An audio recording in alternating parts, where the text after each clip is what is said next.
Hello बच्चों, आज हम लोग 8वीं कक्षा के हिंदी पाठ्य पुस्तक भाषा मंजरी में लिखित एक कविता पढ़ेंगे। कविता का शीर्षक है बूढ़ी पृथ्वी का दुख। यह कविता निर्मला पुतुल जी के द्वारा लिखी गई है।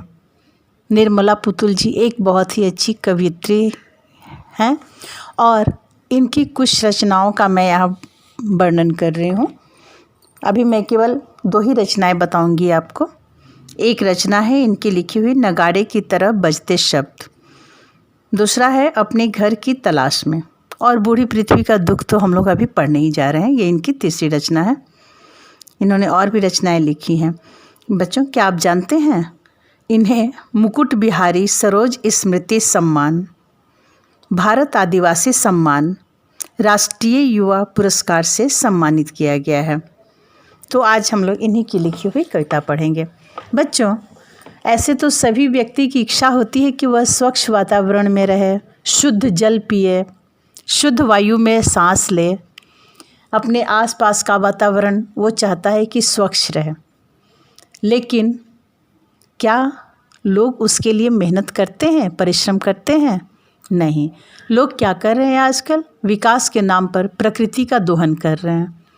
सड़क चौड़ीकरण के नाम पर बड़े बड़े वृक्ष काट दिए जाते हैं। एक पौधा लोग लगाते नहीं हैं, लेकिन लगे हुए पौधों को, बड़े वृक्ष को काट देते हैं। जब पौधा को काटा जाता है, पेड़ों को काटा जाता है, पेड़ इनसे इतने भयभीत हो जाते हैं कि वो सपने में भी चित्कार कर उठते हैं। मैंने कभी एक कविता पढ़ी थी, उसकी कुछ पंक्तियाँ मैं आपको बता रही हूँ कि पेड़ किस तरह से मनुष्य से अनुरोध करते हैं, निवेदन करते हैं। पेड़ कहते हैं, मुझे न काटो, मुझे न काटो, ओ लकड़हारा बंधु, मैं तुम्हारा सेवक हूँ, ओ लकड़हारा बंधु। भूख लगी तो फल दूंगा मैं, धूप लगी तो छाँव, प्यास लगी तो नारियल पानी, पर पड़ता हूँ तेरे पाँव। मुझे न काटो, मुझे न काटो, ओ लकड़हारा बंधु। तो पेड़ भी मनुष्य से गिड़गिड़ाते हुए बोलते हैं कि मुझे मत काटो, मैं तुम्हारा सेवक हूँ, मैं तुम्हारे लिए ही हूँ। लेकिन यह मनुष्य, हम मनुष्य इनकी पुकार को नहीं सुनते हैं और समझते भी नहीं हैं कि हमारे लिए कितने उपयोगी हैं। और झूठी शान शौकत में पेड़ को काट के हटाते हैं, वहाँ पे कल कारखाने लगा देते हैं जहाँ पेड़ शुद्ध वातावरण, शुद्ध हवा देता है, और कल कारखाने क्या करते हैं, उनके धुएं से वातावरण प्रदूषित होता है। लेकिन लोग इस बात को समझते नहीं हैं। लेकिन हमारी ये लेखिका निर्मला पुतुल ने पेड़ों की चित्कार को सुना और उन्होंने प्रयास किया, एक कविता लिख दी कि लोगों तक ये कविता के माध्यम से मेरा संदेश पहुँचे और लोग पेड़ों को काटने से रुकें। तो कविता की कुछ पंक्तियाँ मैं आपको पढ़कर सुनाऊंगी, फिर उसके अर्थ बताऊंगी। कविता की पंक्तियाँ हैं, सुनो। क्या तुमने कभी सुना है सपनों में चमकती कुल्हाड़ियों के भय से पेड़ों की चित्कार? कुल्हाड़ियों के वार सहते किसी पेड़ की हिलती टहनियों में दिखाई पड़े हैं तुम्हें बचाव के लिए पुकारते हजारों हजार हाथ? क्या होती है तुम्हारे भीतर धमस, कट कर गिरता है जब कोई पेड़ धरती पर? बच्चों, यहाँ पेड़ की वेदना को, उनकी पीड़ा को कवित्री ने वर्णित किया है। पेड़ भी क्या है, सपने में भी वो कुल्हाड़ी को देखते हैं और चित्कार कर उठते हैं कि मुझे बचाओ, मुझे बचाओ, मुझे मत काटो। उसकी अन्य बहुत सी शाखाएं जो होती हैं, वो शाखाएं भी हजारों हाथ की तरह अपनी शाखाओं को हिला हिला कर पेड़ अपनी बचाव के लिए मनुष्य को पुकारता है। जब पेड़ कट करके धरती पर गिरता है तो जो आवाज़ होती है, क्या आपके अंदर कभी तकलीफ़ हुई? जैसे किसी प्रिय व्यक्ति को दुख पहुंचता है, कष्ट पहुंचता है, तो आपके अंदर तकलीफ़ होती है। क्या किसी पेड़ के कटने से आपके अंदर वो तकलीफ़ हुई? यदि नहीं तो हम मनुष्य कहलाने के लायक नहीं हैं, क्योंकि जिस पेड़ ने हमें जीवन दिया है हम उसी का जीवन नष्ट कर रहे हैं। और ये भी क्या है, किसके लिए नष्ट कर रहे हैं? अपने ही जीवन को बर्बाद करने के लिए। कल गए अगर सब तरफ केवल घर बने रहें, कल कारखाने लगे रहें और एक भी पेड़ पौधा नहीं हो, तो क्या हम सांस ले पाएंगे और हम जीवित रह पाएंगे? नहीं रह पाएंगे। तो बच्चों, ये हमारा कर्तव्य है कि हम पेड़ों की सुरक्षा करें और नए नए पौधे लगाएं। हर व्यक्ति को नया पौधा लगाना चाहिए। हर व्यक्ति पौधे की रक्षा करने का प्रण लेना चाहिए। और मैं कुछ वृक्षारोपण की भी बातें आपको बताती हूँ, जिससे आप समझ जाएंगे कि वृक्षारोपण कितना जरूरी काम है। वृक्षारोपण धर्म महान, एक वृक्ष 10 पुत्र समान। एक पेड़ आपको इतनी सेवाएं देता है, इतनी सुविधाएं देता है, जितने 10 पुत्र मिल करके आपको दे सकते हैं। तो पेड़ों की रक्षा करनी चाहिए और पौधों को लगाना चाहिए। आओ हम सब वृक्ष लगाएं, भारत को खुशहाल बनाएं। तो बच्चों, हम लोग प्रण करते हैं आज कि हम लोग क्या करेंगे। आओ हम सब वृक्ष लगाएं, भारत को खुशहाल बनाएं। आओ हम सब पेड़ लगाएं, दुनिया को खुशहाल बनाएं। बच्चों, अब आगे पृथ्वी के दुख क्या है वो सुनो। पृथ्वी पेड़ के कटने से तो दुखी थी ही, अब वो किस चीज़ से दुखी है? नदियों के पानी गंदे हो रहे हैं, उससे वो दुख है। बहुत ज़्यादा वो दुखी है। वो ये कहती है कि अंधेरे में नदियाँ क्या करती हैं? मुँह ढाँप कर रोती हैं। आइए मैं पहले आपको कविता सुनाती हूँ। सुना है कभी रात के सन्नाटे में अंधेरे से मुँह ढाँप किस कदर रोती हैं नदियाँ? इस घाट अपने कपड़े और मवेशियाँ धोते, सोचा है कभी कि उस घाट पी रहा होगा कोई प्यासा पानी, या कोई स्त्री चढ़ा रही होगी किसी देवता को अर्घ्य? कभी महसूस किया कि किस कदर दहलता है मौन समाधि के लिए बैठा पहाड़ का सीना? विस्फोट से टूटकर जब छिटकता दूर तक कोई पत्थर, सुनाई पड़ी है कभी भरी दोपहरिया में हथौड़े की चोट से टूटकर बिखरते पत्थरों की चीख? बच्चों, अब यहाँ पे देखिए, क्या नदी भी है, वो अपनी सार्थकता तभी महसूस करती है जब उसके पानी पीकर लोग अपनी प्यास बुझा सकें, अपनी थकान मिटा सकें। लेकिन नदी के एक किनारे पर लोग क्या करते हैं? पानी पीने के लिए जाते हैं। कोई नदी के एक किनारे पर सूर्य भगवान को अर्घ्य देते हैं, देवता को जल चढ़ाते हैं ना। नदी में देखती होगी तुम लोग, बहुत सारे लोग नदी में स्नान करते हैं और उस जल से फिर अर्घ्य देते हैं, देवता को जल चढ़ाते हैं। अर्घ्य देना यानी जल अर्पित करना।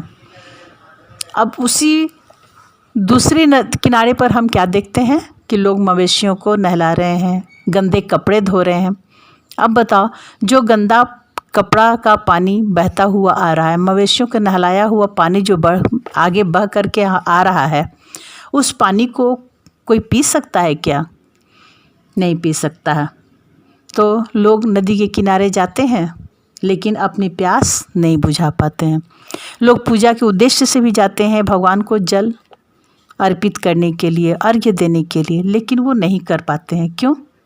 क्योंकि इतना गंदा जल से भगवान की पूजा भी तो नहीं की जा सकती ना। तो नदी बहुत दुखी है और वो क्या करती है? वो तो बहती है, बहना तो उसकी पहले उसका शौक़ था बहना, लेकिन अब उसकी मजबूरी हो गई है। नदियाँ दुखी हैं। वो रात को क्या करती हैं? ऐसा लगता है कि मुंह ढाँप करके, मुंह ढक करके वो रो रही हैं कि किस तरह उनके पानी को लोग गंदा कर रहे हैं और उनका पानी अब कोई पीना भी नहीं चाहता। तो ये दुख की बात है ना। उसी तरह है कि जब पहाड़ को लोग क्या करते हैं, इतना सुंदर पहाड़, उस पर पेड़ पौधे लगे रहते हैं, पहाड़ पर लोग घूमने जाते हैं, ऊंचाई पर चढ़ो, बहुत अच्छा लगता है, वहाँ से दृश्य सुंदर दिखता है। लोग क्या कर रहे हैं? अब पहाड़ को भी विस्फोट करके टुकड़ों में बांट रहे हैं, छोटे छोटे टुकड़े कर रहे हैं। किस लिए? अपना स्वार्थ के लिए। जब पहाड़ को फोड़ा जाता है और उसका टुकड़ा छिटक कर दूर जा गिरता है तो पहाड़ का दिल दहल उठता है। वो लगता है कि वो चिल्ला उठेगा। उसकी चित्कार कवित्री ने सुनी, लेकिन हर मनुष्य सुन करके भी इसे सुनना नहीं चाहता है। लेकिन बच्चों, अब आप लोगों के ऊपर पूरा भारत का, पूरी दुनिया का भविष्य है। आप लोग यहाँ पे अपना एक फिर से प्रण लें कि आप नदियों के जल की भी सुरक्षा करेंगे, उसके जल को स्वच्छ रखेंगे और पहाड़ को भी तोड़ने से बचाएंगे। आगे है, खून की उल्टियाँ करते देखा है कभी हवा को अपने घर के पिछवाड़े, थोड़ा सा वक्त चुराकर बतियाया है कभी, कभी शिकायत न करने वाली गुमसुम बूढ़ी पृथ्वी से उसका दुख। अगर नहीं तो क्षमा करना, मुझे तुम्हारे आदमी होने पर संदेह है। बच्चों, यहाँ पे क्या कहा जा रहा है कि खून की उल्टियाँ करते आपने हवा को देखा है कभी। इसका अर्थ यह है, खून की उल्टी कौन करता है? जब मनुष्य बहुत बीमार हो जाता है, उसको तपेदिक रोग हो जाती है, यानी टीबी रोग सुनी होगी, टीबी रोग हो जाता है तो वो खून की उल्टियाँ करने लगता है। तो इसका अर्थ है कि वो व्यक्ति बहुत ज़्यादा बीमार है। तो हमारी हवा खून की उल्टियाँ कर रही है, इसका कहने का अर्थ क्या है कि हमारी हवा बहुत प्रदूषित हो गई है, बीमार हो गई है। अब जो शुद्ध हवा ग्रहण करके बीमार लोग अच्छे होते थे, अब उनको बीमार हवा मिल रही है, वो तो उससे बीमार आदमी क्या स्वस्थ होगा। इसलिए स्वास्थ्य के नाम पर भी अब लोगों का जीना बहुत दुभर हो रहा है। पेड़ों को काट दे रहे हैं, हवा प्रदूषित होती जा रही है, हवा एकदम गंदी हो जा रही है। तो जो हवा शुद्ध होती थी, लोगों को जीवन दान देती थी, अब वो मनुष्य के विनाश का कारण भी बन रही है, क्योंकि विषैली हवा अगर हम ग्रहण करते हैं तो हम बीमार होते हैं। यही कारण है कि आज के युग में अधिकतर लोग बीमार हैं। छोटे बच्चे से लेकर बूढ़े तक कोई भी पूरी तरह से स्वस्थ नहीं है। लेकिन इस मनुष्य को ये समझ में नहीं आता है कि इन सब के पीछे किसका हाथ है। इन सब के पीछे मनुष्य का ही हाथ है। अगर मनुष्य अपने को संभाले, वो समझे कि जिस तरह से हम अपनी सुरक्षा करना चाहते हैं, उसी तरह से पेड़ों की सुरक्षा भी बहुत ज़रूरी है, उसी तरह से नदियों की सुरक्षा भी ज़रूरी है, और उसी तरह से पहाड़ की सुरक्षा भी ज़रूरी है। हमें देखना है कि हमारी पृथ्वी जो इतनी हरी भरी रहती थी, आज वो दुखी हो रही है, वो रोती है, उसके मन में बहुत सारी शिकायतें हैं, लेकिन वो शिकायत किससे करे? मनुष्य से। लेकिन मनुष्य शिकायत सुनता कहाँ है? वो तो सारी बातें सुनने के बाद भी फिर जब देखता है कि उसे घर बनाना है, वो पेड़ों को काट डालता है। वो देखता है कि नहीं सड़क चौड़ी करनी है, फिर वो पेड़ों को काट डालता है। वही मनुष्य नदी का पानी गंदा करने के लिए फैक्ट्री की सारी नालियाँ नदी में ही खोल देता है। तो बूढ़ी पृथ्वी अपना दुख कहे तो किससे कहे? लेकिन कुछ मनुष्य बूढ़ी पृथ्वी के दुख को सुनते हैं, महसूस करते हैं, निर्मला पुतुल की तरह। जैसे उन्होंने सुना और ये एक कविता लिख डाली। इस कविता को पढ़कर, सुनकर लोगों के मन में कुछ तो बदलाव आना चाहिए। बच्चों, क्या आपको लग रहा है कि आपका मन भी परिवर्तित होगा? क्या आप पेड़ों की रक्षा करेंगे अब? क्या आप नदी के पानी को प्रदूषित होने से बचाएंगे?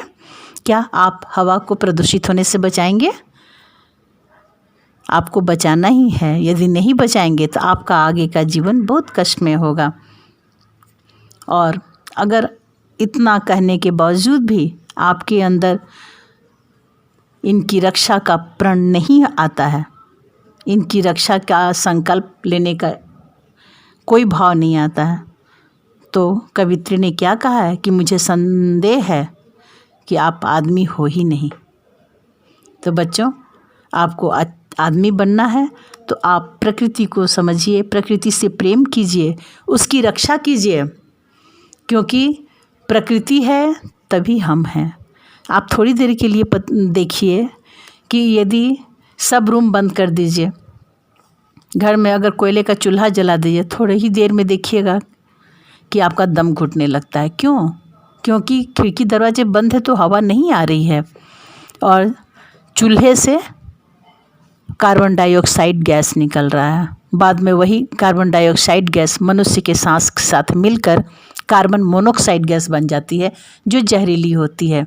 कभी कभी आपने पेपर में ऐसा समाचार पढ़ा होगा कि किसी ने चूल्हे जला करके घर में रखा और रात में सो गया तो पूरे परिवार के सारे सदस्य की मृत्यु हो गई। क्यों? क्योंकि चूल्हा से कार्बन डाइऑक्साइड गैस निकल रहा था, खिड़की दरवाजे बंद थे, अंदर हवा नहीं आ रही थी और मनुष्य के द्वारा भी सांस में जो छोड़े जाते हैं वो कार्बन डाइऑक्साइड गैस ही होता है और वो चूल्हे के गैस के साथ जब मिला तो कार्बन मोनोऑक्साइड गैस बन गया। वो एक जहरीली गैस है और उस जहरीली गैस के अंदर जाने से, सांस में जाने से लोगों की मृत्यु हो जाती है। और ये घटना बहुत बार होती है, एक बार नहीं, 2 बार नहीं, बहुत बार होती है। तो बच्चों, मुझे लगता है कि अब आप लोग सब समझ गए होंगे कि हमें अपने पर्यावरण की रक्षा करनी है। तो चलिए हम लोग फिर से एक बार प्रण लेते हैं। आओ हम सब वृक्ष लगाएं, भारत को खुशहाल बनाएं। छोटा पौधा बनता पेड़, सुख संपदा देता ढेर। धन्यवाद बच्चों, आप तो ये जानते ही होंगे कि हमारी संस्कृति में आरंभ से ही प्रकृति पूजा की परंपरा बनी हुई है।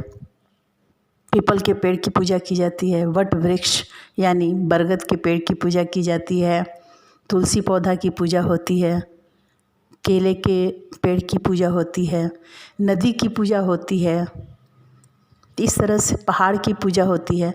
तो इस तरह से हम देखते हैं कि प्रकृति की पूजा शुरू से होती आ रही है और ये सच में सदा पूजनीय है।